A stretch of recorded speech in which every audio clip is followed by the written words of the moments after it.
Hello UPSC aspirants, my name is Shambhavi. Hope you all are doing well. So आज हम लोग यहाँ पे न्यू चैप्टर स्टार्ट करने वाले हैं फ्रॉम क्लास 6 हिस्ट्री एंड वो भी एनसीईआरटी से and the chapter number is 10.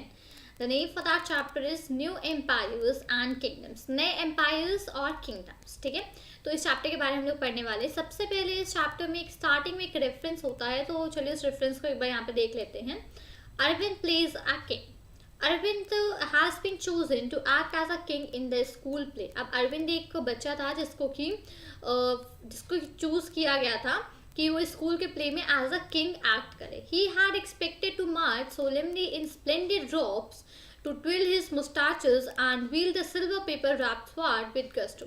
अब उसने ये एक्सपेक्ट किया था कि वो उसकी बड़ी बड़ी मूछें होंगी जिनको वो ट्विस्ट करेगा और उसके पास एक स्वॉर्ड होगी जो कि सिल्वर पेपर से कवर करेगी. Imagine his surprise when he was told he would also have to sit and play a veena.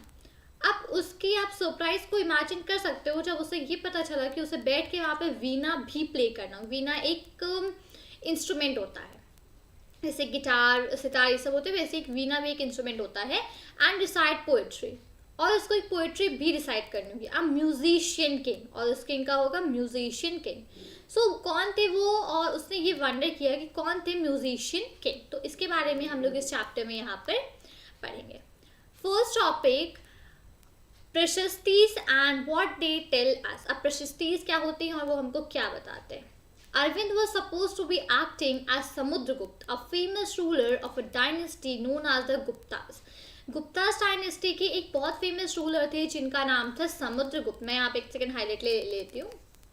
ठीक है, समुद्रगुप्त एक बहुत ही फेमस रूलर थे गुप्तास डायनेस्टी के. ठीक है, अब he knew about Samudragupta from a long inscription inscribed on the Ashokan pillar at Allahabad. अब हम लोग को समुद्रगुप्त के बारे में कैसे पता चलता है, तो एक बहुत बड़ा सा इंस्क्रिप्शन इंस्क्राइब था जो कि जो कि अशोकन पिलर पे था जो कि इलाहाबाद में है. तो वहाँ पे एक बहुत बड़ा सा इंस्क्रिप्शन इंस्क्राइब करा हुआ था. It was compose as a kavya by Harisena who was a poet and a minister at the court of Samudragupta. अब समुद्रगुप्त के कोर्ट में एक पोएट थे और वही उनके मिनिस्टर भी थे जिनका नाम था हरिसेना. तो उन्होंने इस काव्य को कंपोज किया गया था जो कि इंस्क्राइब कराया गया था इंस्क्रिप्शन में, वो भी अशोकन पिलर एट इलाहाबाद में. ठीक है, the inscription is of a special kind known as a prashasti, a Sanskrit word meaning in praise of. अभी जो प्रशस्ति हम लोग वर्ड पढ़े हैं प्रशस्ति, तो इसका रियल मीनिंग संस्कृत वर्ड है. एक्चुअली इसका मीनिंग है इन प्रेज ऑफ, मतलब कि किसी की आई वुड से किसी की अच्छाई में या किसी की तारीफ में. ठीक है, तो ये इस वर्ड का एक्चुअल रियल मीनिंग है. While prashastis were composed of some of the rulers you read in chapter number 9. तो इन चैप्टर नंबर 9 में हम लोगों ने जिन रूलर्स के बारे में पढ़ा था तो उनकी भी कुछ प्रशस्तीज कंपोज करी गई थी, जैसे कि गौतमी पुत्र श्री सताकर्णी, हम लोगों ने इनके बारे में पढ़ा था. इनकी मदर ने हम लोग को बताया था इनके बारे में, राइट.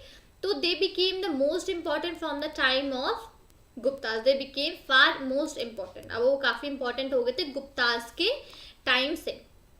तो इस तरीके से काफ़ी सारे रूलर्स जो फेमस हुए उनके इंस्क्रिप्शंस वगैरह इंस्क्राइब कराई गई थी और उनके लिए प्रशस्ति कंपोज की गई थी. समुद्रगुप्त प्रशस्ति. अब समुद्रगुप्त की जो प्रशस्ति थी उसके बारे में पढ़ते हैं. Let us see what Samudragupta's prashastis tells us. उनकी प्रशस्ति क्या बताती है समुद्रगुप्त की, ये हम लोग पढ़ते हैं. The poet praise the king in glowing terms. जो पोएट था उसने किंग को बहुत अच्छे शब्दों में प्रेज किया. As a warrior, as a king who won victories in battle. As a warrior, और एक ऐसे राजा जिन्होंने बहुत सारी जीती हैं बैटल्स में. Who was learned and the best of poets, जिन्होंने लर्न किया और पोएट्स में वो सबसे बेस्ट थे. He is also described as equal to the gods. उनको भगवान के इक्वल भी डिस्क्राइब किया गया है. The प्रशस्ति was composed in a very long sentences. अब ये जो प्रशस्ति जो यहाँ पे मैंने भी आपको वर्ड्स पढ़ करके बताए हैं, तो इसी तरीके की प्रशस्ति जो होती थी, प्रशस्ति वो कंपोज करी जाती थी. बहुत लंबे लंबे सेंटेंसेस में, तो उसका एक पार्ट छोटा सा यहाँ पे प्रेजेंट है, Samudragupta the warrior, whose body was most charming, being covered with the plenteous beauty of the marks of hundreds of scars caused by battle axes, arrows, spikes, spears, barbed darts, swords, iron clubs, javelins, barbs, arrows, long arrows and many other weapons. अब इन्होंने ऐसे describe किया यहाँ पे कि जिसकी body बहुत पूरी कवर थी बहुत सारे ब्यूटी ऑफ द मार्क्स से, मतलब हंड्रेड्स ऑफ मार्क्स और स्कार्स थे उनकी बॉडी में, क्योंकि उन्होंने फाइट किया था, उन्होंने बैटल को लड़ा था, उन्होंने लड़ाई लड़ी थी, राइट। सो उसकी वजह से ये जितने भी चीज़ें हैं इनसे उनकी बॉडी पे मार्क्स हो गए थे, तो इस तरीके से प्रशस्तीज लिखी जाती थी। अब अगर आप मैप नंबर 7 पे देखोगे, मैप 7 पेज नंबर 105, इस मैप की यहाँ पर बात हो रही है। अब सबसे पहले एक बार इस मैप को प्लीज अच्छे से गो थ्रू करो। यहाँ पे पिंक रीजन है, this is the green, blue and right यहाँ पे कुछ डॉट्स भी हैं रेड कलर से, राइट। अब इनको हम लोग पढ़ते हैं, यहाँ पे काफी इंपॉर्टेंट है इस चीज के बारे में। इफ यू लुक एट, अगर हमने मैप इस पे देखा तो आपको नोटिस, आपने ग्रीन कलर का एरिया जो शेड हो रखा है उसको नोटिस किया होगा, बिल्कुल हम लोगों ने अभी देखा था उसको। You will also find the series of red dots along the east coast. अब ईस्ट कोस्ट में आपको रेड डॉट्स भी यहाँ पे फाइंड आउट होंगे, तो ये रेड डॉट्स जिनके बारे में बात हो रही है। Next, you will also find areas marked in purple and blue as, और पर्पल और ब्लू में भी एरियाज मार्क्ड हैं, ठीक है, राइट। सो ये जो मैप है ये इस तरीके से based on the information provided in the प्रशस्ति में जो इंफॉर्मेशन प्रोवाइड हुई थी उसके बेसिस में ये मैप है। यहाँ पे Harisena describes 4 different kinds of rulers. Harisena ने 4 डिफरेंट काइंड्स ऑफ रूलर्स को डिस्क्राइब किया है और tell us about Samudragupta policies towards them, और समुद्रगुप्त की उनकी तरफ उनके लिए क्या पॉलिसीज थी उनको यहाँ पर बताया गया है। पहला, the ruler of Aryavarta, the ruler of Aryavarta, the area shaded in green on the map. ये इस मैप में जो एरिया जो ग्रीन में शेडेड है ये था ruler of Aryavarta. Here there were 9 rulers who were uprooted and their kingdoms were made a part of Samudragupta empire। यहाँ पे इन टोटल 9 रूलर्स थे जिनका कि जो किंगडम था वो समुद्रगुप्त एम्पायर का ही एक पार्ट बना दिया गया था, ठीक है। तो ये जो ग्रीन रीजन है वो था the rulers of Aryavarta. In total 9 rulers थे वहाँ पे। Second, the rulers of Dakshinapatha. Here there were 12 rulers, some of whose capitals are marked with red dots on the map। अब ये जो रेड वाला पोर्शन है यहाँ पे जो रेड डॉट मार्क हो रखे हैं ये थे रूलर्स ऑफ दक्षिणी पथ, ठीक है। यहाँ पे इन टोटल 12 रूलर्स थे। एक सेकेंड, यहाँ पर इन टोटल 12 रूलर्स थे और जिनके कैपिटल्स हैं उनको रेड डॉट से मार्क किया गया है। They surrendered to Samudragupta after being defeated and he then allowed them to rule again। जब वो हार गए थे तब उन्होंने समुद्रगुप्त के सामने अपने आप को सरेंडर कर दिया था, तब समुद्रगुप्त ने वापस से उनको रूल करने के लिए अलाउ किया था, ठीक है। तो rulers of Dakshinapatha. Next, the inner circle of neighbouring states including Assam, coastal Bengal, Nepal and a number of ganasanghas in the north west marked in purple on the map. अब यहाँ पे ये जो पर्पल का मतलब इनका पिंक वाला पूरा पोर्शन है, यहाँ पे जो पूरा पोर्शन पिंक से हाईलाइट हो रखा है, ठीक है, ये पिंक कलर वाला। तो यहाँ पे क्या था, यहाँ पे इनर सर्कल नेबरिंग स्टेट्स थी जो थी असम, कोस्टल बंगाल, नेपाल और बहुत सारे गन संघ की यहाँ पे बात हुई है जो कि नॉर्थ वेस्ट में है, ठीक है। They brought tribute, followed his orders and attended the courts. अब यहाँ पे जो लोग थे वो उनके ऑर्डर्स को फॉलो करते थे, उनके लिए ट्रिब्यूट लाते थे और उनके कोड को अटेंड करते थे।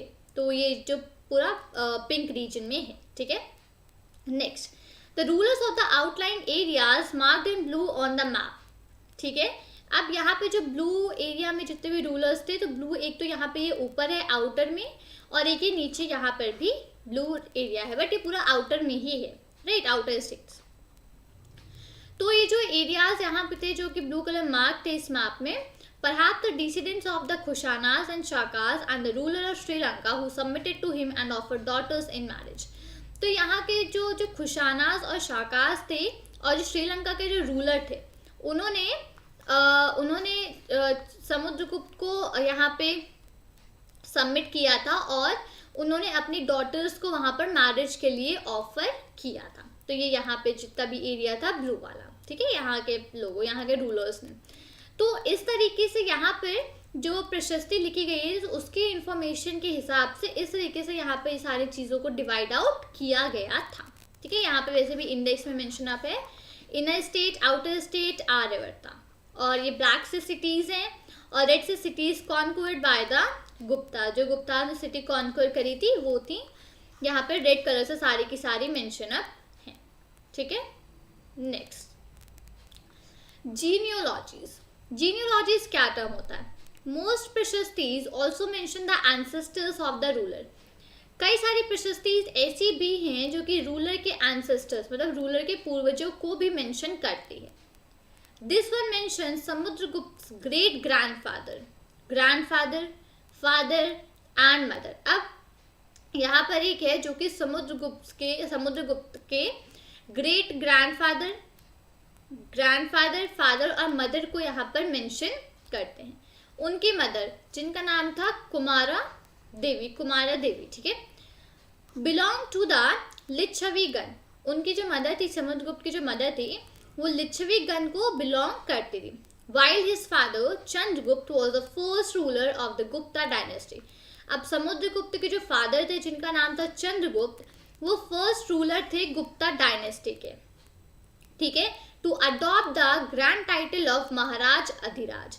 जिन्होंने ग्रैंड टाइटल अडॉप्ट किया था जो था महाराज अधिराज. ठीक है, एक ये ऐसा टाइटल है जो कि समुद्रगुप्त ने भी यूज किया था. His great grandfather and grandfather are mentioned simply as maharajas. अब उनके जो ग्रेट ग्रैंडफादर हैं और जो ग्रैंडफादर हैं सिंपली उनको महाराजास मेंशन किया गया है. It seems as if this family gradually rose to importance. अब इससे ये पता चलता है कि मतलब धीमे धीमे ये जो फैमिली थी धीमे धीमे इन्होंने इम्पोर्टेंस की तरफ ये राइज हुए.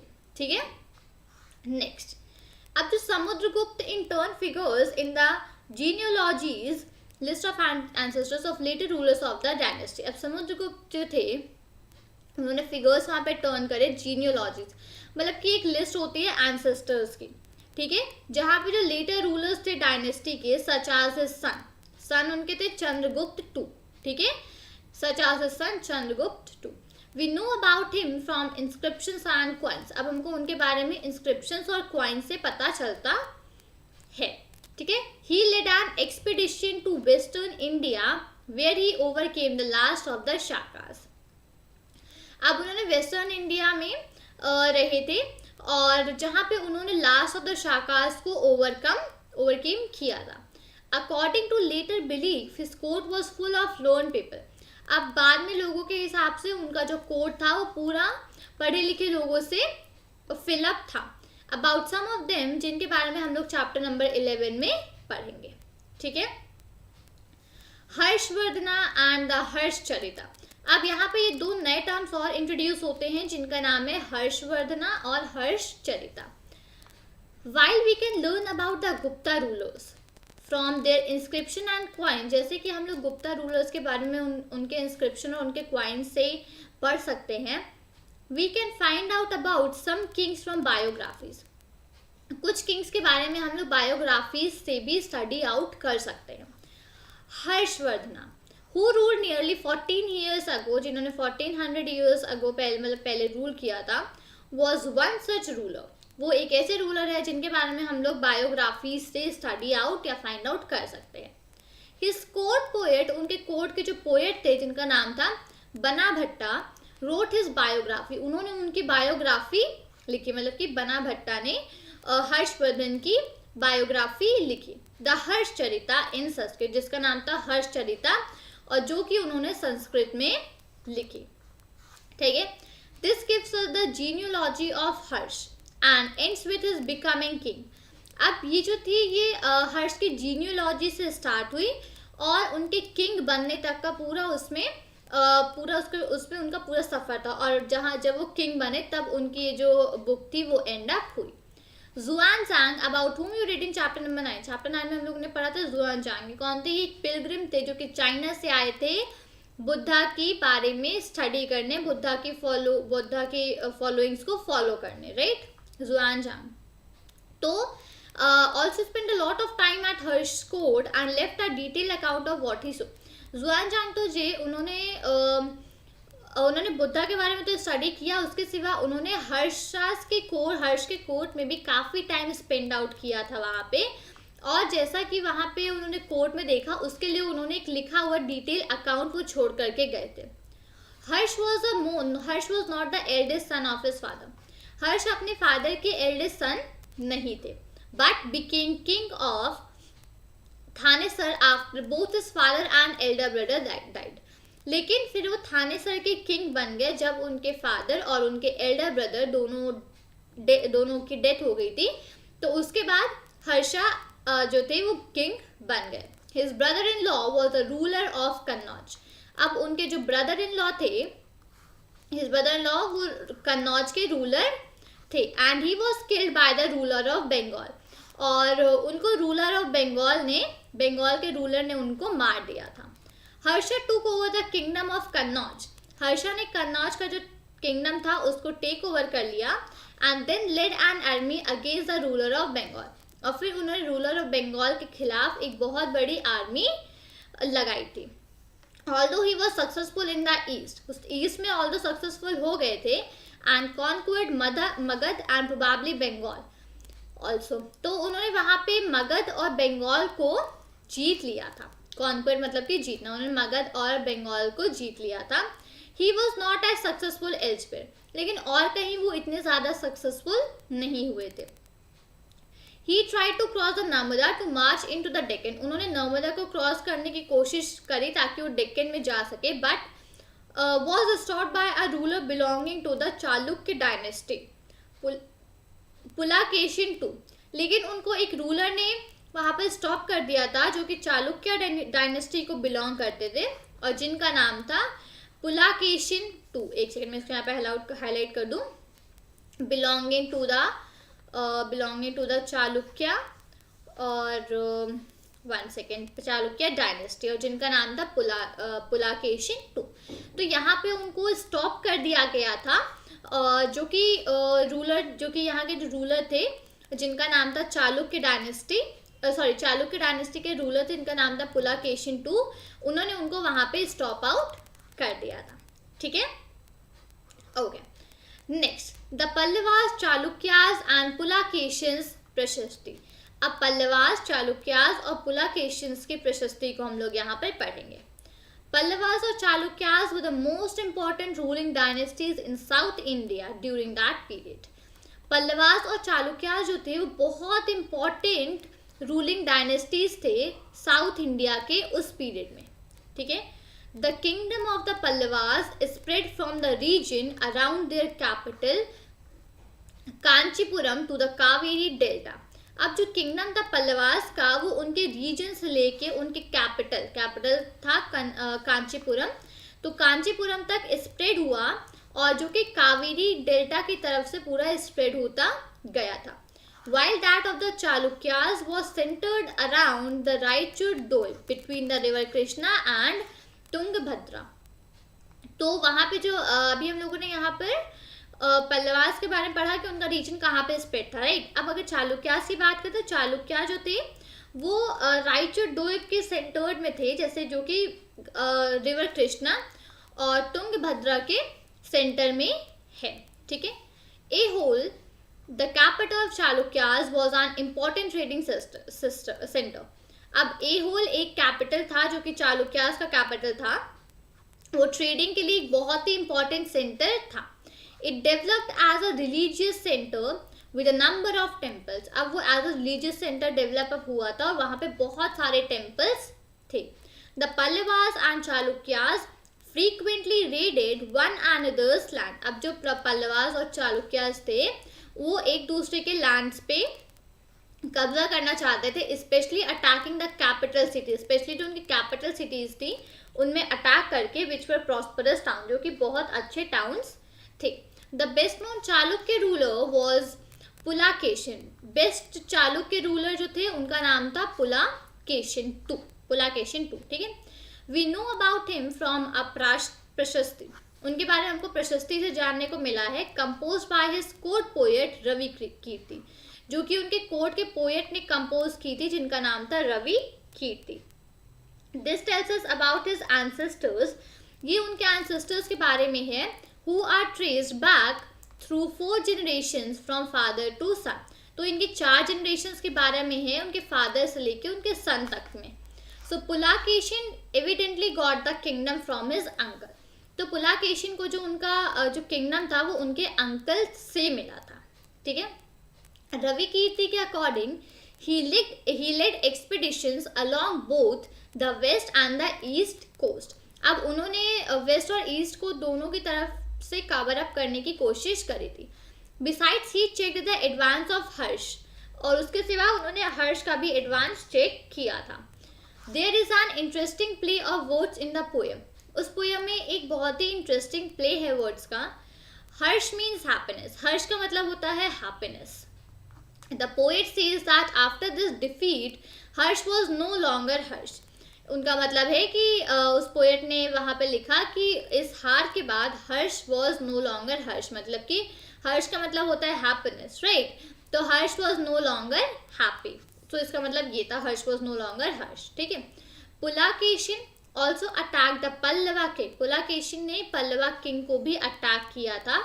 Who took shelter behind the walls of Kanchipuram, जिन्होंने शेल्टर लिया था वॉल्स ऑफ कांचीपुरम के पीछे. But the Chalukya victory was short lived. लेकिन चालुक्य की जो विक्ट्री थी वो बहुत छोटी सी, मतलब वो बहुत छोटे समय तक के लिए रही. Ultimately both the Pallavas and the Chalukyas gave way to new rulers belonging to the Rashtrakuta and the Chola dynasties, about which will be studying class 7. तो जो पल्लवास और चालुक्यास थे उन्होंने एक नया वे बना दिया था नए रूलर्स के लिए, जो कि राष्ट्रकूटा और चोला डायनेस्टीज को बिलोंग करते हैं, जिसके बारे में हम लोग अभी ने क्लास नंबर 7 में इनके बारे में हम लोग पढ़ेंगे डिटेल में. ठीक है. तो यहाँ पे हम लोगों ने आज इस चैप्टर को यहीं पे स्टॉप अप करेंगे. That is new empires and kingdoms. तो उम्मीद करती हूँ कि आपने सारी चीज़ें अच्छे से पढ़ी होंगी, इवन नोट्स भी लिए होंगे. नहीं लिए हैं तो आप नोट्स बाद में बना सकते हो एक बार. ठीक है. तो उम्मीद करती हूँ कि आपको वीडियो अच्छा लगा होगा. वीडियो अच्छा लगा हो तो वीडियो को लाइक करें, वीडियो को शेयर अपने फ्रेंड्स के साथ करें और वीडियो पे कमेंट करें. चैनल को सब्सक्राइब करना मत भूलिएगा. मिलती हूँ आपसे नए वीडियो के साथ. Till then thank you and take care. जय हिंद.